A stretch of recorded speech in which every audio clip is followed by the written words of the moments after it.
Impact Teams Radio.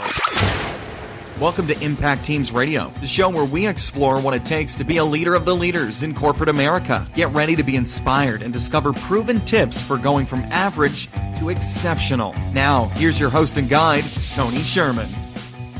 Hello and welcome. I'm your host and guide, Tony Sherman. Welcome to Impact Teams Radio. Today, our guest is Heather Hansen O'Neill, who I'll bring on in a minute. One of the things that I do want to tell Impact Team Nation about is the new book by Jim Bone, Architects of Change. By the time you listen to this episode, it'll be out on the Amazon store. I do recommend that you have a look at that. Jim is a regular guest on the show, and if you've heard his Architects of Change interview, you'll know it's very deep, very thorough, typical Jim, and very exciting. So I've got a pre-release copy of it, and I'm devouring it now. Definitely recommend it to our listeners. So, Heather, hello and welcome.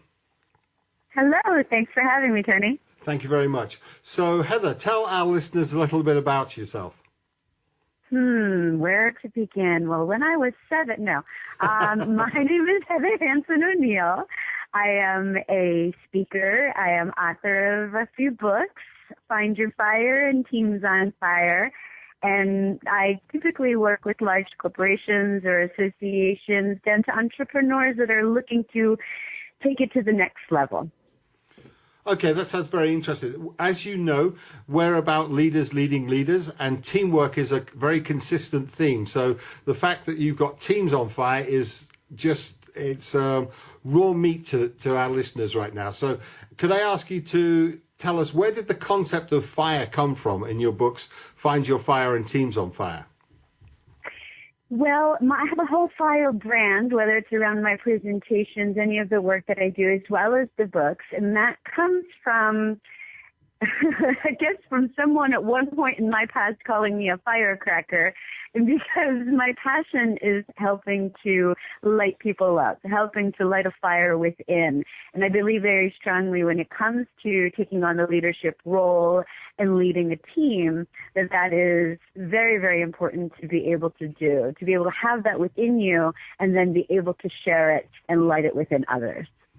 Excellent. So who would you say would benefit from reading your book, Teams on Fire? Well, it could be someone who is starting a business that's growing and they want to bring on more people and just getting their head wrapped around the concept of being the leader of a team. It could be someone who is a project manager who has a team, or maybe a team that rotates quite a bit. It could be someone a manager in a company. It could be anyone who actually has others that they want to inspire. Okay, so I was interested when because as you know, I'm a project manager. So when you said project managers with rotating teams, because that is my bread and butter, you think that this would help me with managing a constantly changing team, do you? Oh, 100%. Often when I go in to do training for project managers, they get the book as well to go along with it.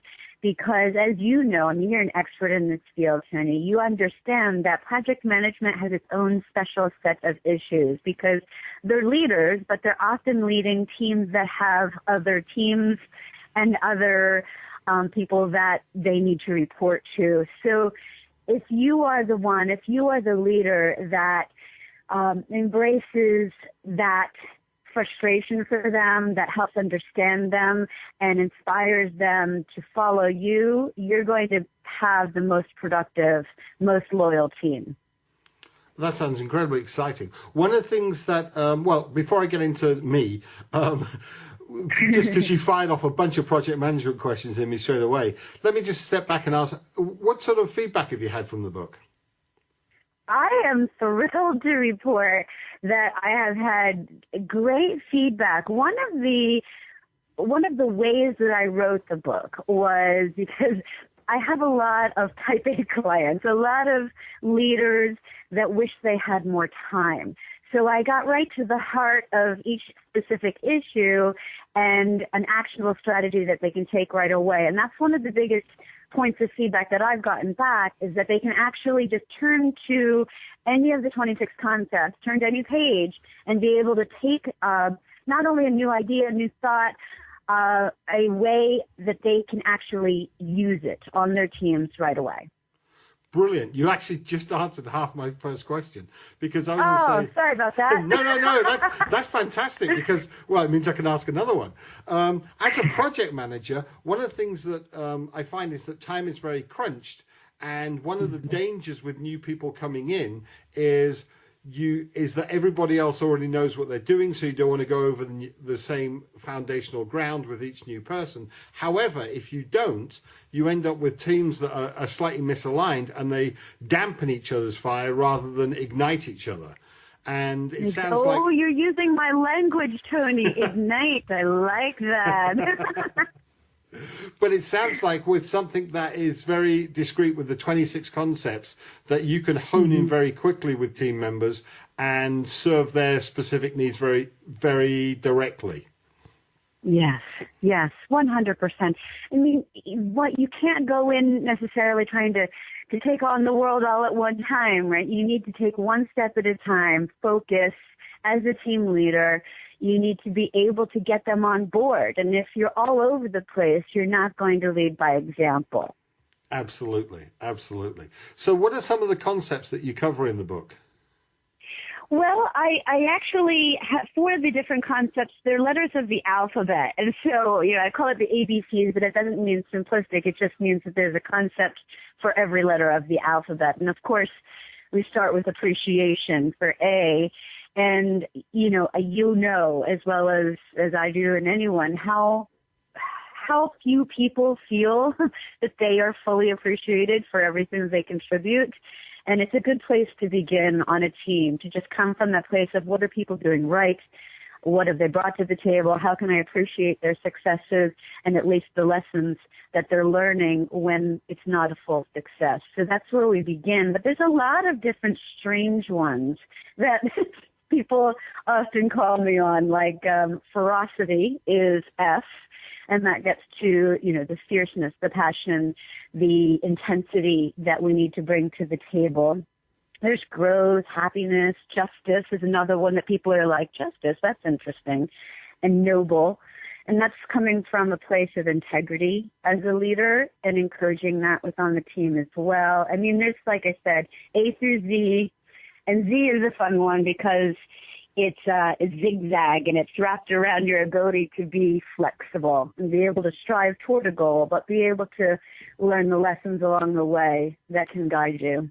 Actually, so the 3 I was going to ask you is what's Q, what's X, and what's Z? So we've got Z. Oh, of course you are asking that, because those are the ones like, how did she come up with one for those?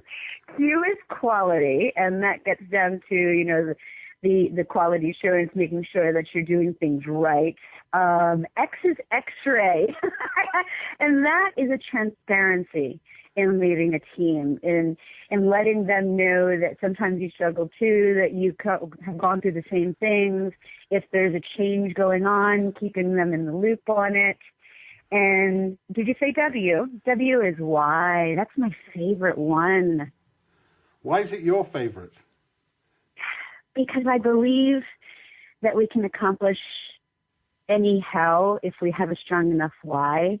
And I think that we don't often take the time to not only fully understand our why, but to also incorporate the individual whys of our team members.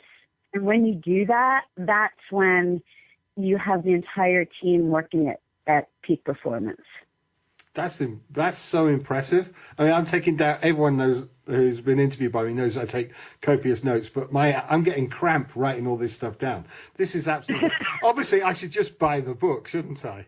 Well, there you go. You know what, Tony? For you, I would send you one. Oh, that's too kind. Thank you. So no, it sounds. I like the fact you started with appreciation, not just because it's an A, but when I'm on a job interview and somebody says to me, "So, what unique qualities do you bring to our company?" I say gratitude, which is the same as appreciation in a lot of ways.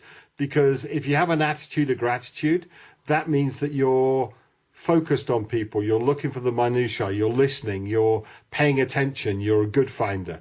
And anybody that pays attention consistently is going to bring a lot of value. So I do like appreciation. That probably would be my top one, is the fact you put appreciation up there. Oh, yeah, it is. It's so very important. And sometimes as leaders, because we have that time crunch and we need to be focused on results, we don't focus on the appreciation as much. We sometimes focus on what challenges come up, what things are going wrong so that we can fix them.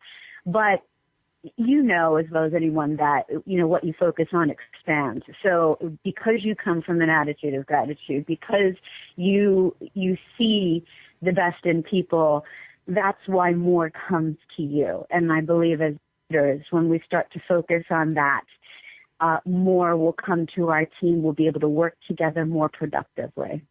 Yes, and I like your X for X-ray. One, I liked it because I thought it was clever, but also I think having transparency in a modern team is vital for cohesiveness and for ongoing success. And I think if people hear you and see you being transparent, then you'll get far better reports back from the field on true statuses and true issues, because people will mimic what you do. And if you ignore the details, they'll ignore the details. Right. And, with everything going on in today's changing environment, change is such a huge part of every business, of every team. And what is the biggest issue with change is the fear that's wrapped around it. It's not knowing. And so when we can be transparent to our team about any changes that are going on and yeah, maybe there's a challenge here, but here's how we're going to work through it. And what do you think? Bring them into the fold. Then you're going to be much more successful. Totally agree. So if someone was to take the book and start to work these concepts into their teams, where would you suggest they start? Obviously you said the why, but how would you suggest that people would start implementing this book? Well, I have a suggestion, and it's, I guess it's based upon the fact that I've done this with a lot of the companies that I work with. So you get a Teams on Fire book for your team, for everyone on the team, and then you do it like a book club. So it's very, very simple. It can be, a 15, 30-minute conversation. So everybody gets the book. You can start at A, or you can assign a different person to come up with their favorite one after they've read it through, and then hold a discussion about that concept. What challenges that each person or the team as a whole have had with it, how you can take action on the action steps that are at the end. I call them the spark the flame. Those are the actions that you can take to help implement that particular concept into your team. I've found that the teams that I work with have had great success in using it like that because it really brings everyone together. Tell us more about Spark the Flame then. I'm sorry, could you repeat that, Tony? I couldn't quite hear you there for a moment. Tell us a bit more about the Spark the Flame section then. What sort of things do you have in the book to help people implement concepts? Well, in the Spark the Flame, it's basically at the end, it's the final part of every one of the chapters, and it gives you specific sets. So there's, right before that, there's questions to ponder. So there's questions that you would ask yourself and your team about how you're doing already on this concept in your team. And then Spark the Flame are the actual actions that you want to take.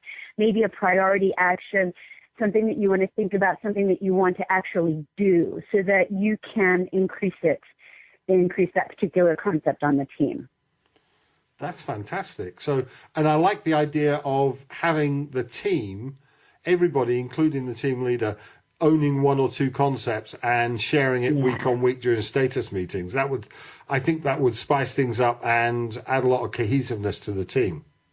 Yes, we like to heat it up. Get everybody on fire, fired up. So what's some of the big wins that you've had feedback-wise from the book that you're most proud of? Let's see. I'm proud of actually finishing it. No. No, I think that one of the biggest things that I found is that when I will share the book with one of the team leaders on a company that I work with, and then they turn around and say, you know what, I think we need 300 more of those because this is important. The concepts are important, and getting everybody on the same page is important because it's a shift. It's a shift from focusing on, you know, the everyday things that we have to do to the deeper issues of what is the underlying leadership and team development skills that are necessary. And it's all people related. When the first book that I have, Find Your Fire, is igniting that internally for each individual person, and Teams on Fire is lighting it within others. And so the concepts, maybe people will look at them and go, oh, that's a little bit foo-foo, but it's actually what is keeping everyone together, because, you know, one of the biggest reasons that people leave a corporation or leave a company or move on from working with in a partnership is the lack of connection to the individuals, to your manager or to the peers that you're working with. And this book is specifically, it's one of the things that I get back in the feedback, specifically wrapped around how you can create deeper connections. And employee engagement is a huge issue these days. Unengaged employees just cost companies so much, not just in terms of labor force, but in terms of lost competitiveness. So I think that's fantastic. Yeah, you know, and that's the thing too, is that people, when you break it down into even just simple miscommunications, how much that costs a team. And when you're using these types of concepts and you're bringing people together and you're supporting them and you're engaging them, the miscommunications alone goes down tremendously, and it impacts your bottom line. Yes, without a shadow of a doubt. I think also when you get a good cohesive team, miscommunications are tolerated better as well. The flip side to that, occasionally, because they realize that they're dealing with a human who's trying his best to produce his best work, rather than you just weren't paying attention and treating people as units. They see them as people who want to do their best work and have it. And that, I think that goes to your why. When people have a deeper need to contribute their best work, once you can realize that, then you get people who are more forgiving, more tolerant, more understanding, will read between the lines. 100%. You know, it gets down to the intentions. When we are in a bad place in our team, if there's a lot of infighting, if there's a lot of talking behind backs or anything like that, that can occasionally happen because we're talking about people. And when that does, everything falls apart, like you said. And so when we can bring people together and get them fired up, the forgiveness and the intentions of what people, you know, when you have a miscommunication or when you have a challenge, you say, okay, well, I'm sure that's not what they meant, as opposed to saying, oh, they did that because of this, or they think this, or they don't like me. And the intention is really what it's all about. Absolutely. And actually, you cover that quite nicely in just what you shared with us today, which is justice and nobleness. If people start to think about justice and nobleness, then you don't start. Typically, noble people do not talk behind each other's backs. Exactly. It's the basis. It really is. It's the basis of everything in moving forward. So, Heather, I apologize, but I haven't been managing the clock very well. We're already out of time. If I was to ask you, what would you recommend? What's the one big thing that you would recommend to our listeners other than buy the book? What's the one takeaway that you think comes out of the book? The one takeaway is the importance of taking responsibility as a leader. You need to be the one to make the changes first. You need to be the one to fill yourself first, to be continually growing and learning and read books like the ones that you bring on your show. It's all about taking responsibility for our actions so that you can set that as an example for others. Okay, that's fantastic. So, Impact Nation, you've heard about the book. I hope you're as excited about it as I am. I know I'm going to get myself a copy. Heather, would you send me some links for the book, and we'll put those in the show notes? Oh, certainly, of course. And anyone can always go to my website at any time. But Okay. I'll send you the links. Okay, thanks very much. So, Impact Nation, you know what I'm going to say. Take one idea that you've got out of this, put it as part of your toolkit, and if you use it and make it yours in the next 6 months, you'll be a better leader in 6 months' time than you are today. So until next week, this is Tony Sherman, your host and guide, signing off. That's it for this week. Thank you for listening. Now go and apply these few gems. Make the wisdom you have heard your own. If you want to be part of our launch success, then please go to impactteamsradio.com/love and tell the world. If you want more and never want to miss a beat, please go to impactteamsradio.com/subscribe. If you have 3 minutes, we would love to see a positive review on iTunes. And until next time, remember to act on what you've learned, and you'll be ahead of most of the world. Impact Teams Radio.